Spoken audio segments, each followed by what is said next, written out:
À partir d'aujourd'hui, toutes les grandes entreprises au Burkina Faso qui font plus de 5 milliards sur les 3 dernières années, tout simplement, c'est-à-dire 5 milliards par an sur les 3 dernières années, sont dans l'obligation de créer leur siège social au Burkina Faso.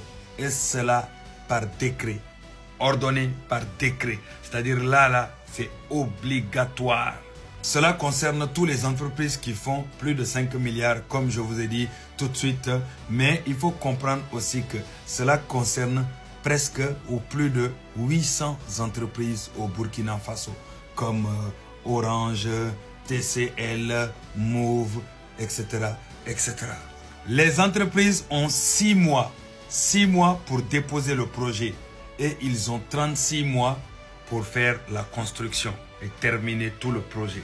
Je vous le répète encore pour ceux qui n'ont pas bien compris, 6 mois pour déposer le projet auprès du gouvernement et 36 mois pour construire et terminer tout ce qui a terminé. Avec des parkings R6 ou je ne sais pas combien. Bref, c'est très technique. Minimum R+3 jusqu'à R+7 avec parking éco. Non, le gouvernement burkinabé est très exigeant. Mais ils ont raison. Ces entreprises-là se font des milliards et des milliards par an dans leur pays. Donc, ils doivent s'implanter réellement. S'il y a un problème, le siège social est là, ils iront gérer. Je vous ai dit, les gens de l'AES, leur façon de fonctionner, c'est pas moderne. C'est quelque chose qu'on ne connaît pas, qu'on n'a pas l'habitude de voir. Mais ça fonctionne. Maintenant, on va venir dans qu'est-ce que ça rapporte au Burkinabé. Bénéfice pour le Burkina Faso. 1. Boom d'emploi dans le BTP. 2. Des milliers de chantiers un peu partout au Burkina Faso pour construire tous ces immeubles modernes. 3. L'économie locale tourne à fond. 4.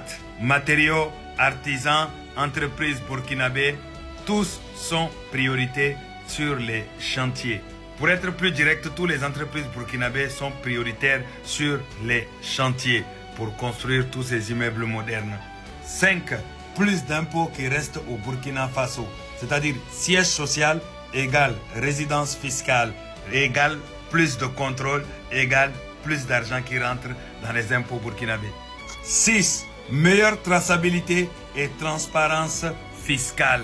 7.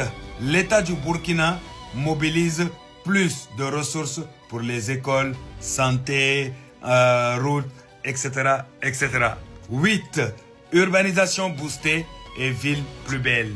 9. Ouaga, Bobo et les grandes villes du Burkina Faso gagnent des bâtiments éco-responsables dans les grandes villes un peu partout au Burkina Faso. 10. Souveraineté économique renforcée. Les grosses boîtes qui bénéficient du Burkina Faso investissent réellement au Burkina Faso. Bref, c'est la vision du président Ibrahim Traoré du Burkina Faso.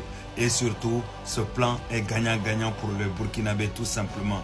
Il gagne l'économie renforcée, il gagne du cash, mais il gagne aussi de l'emploi, des bâtiments modernes. En fait, ils sont gagnants dans tous les niveaux. Vive le Burkina Faso.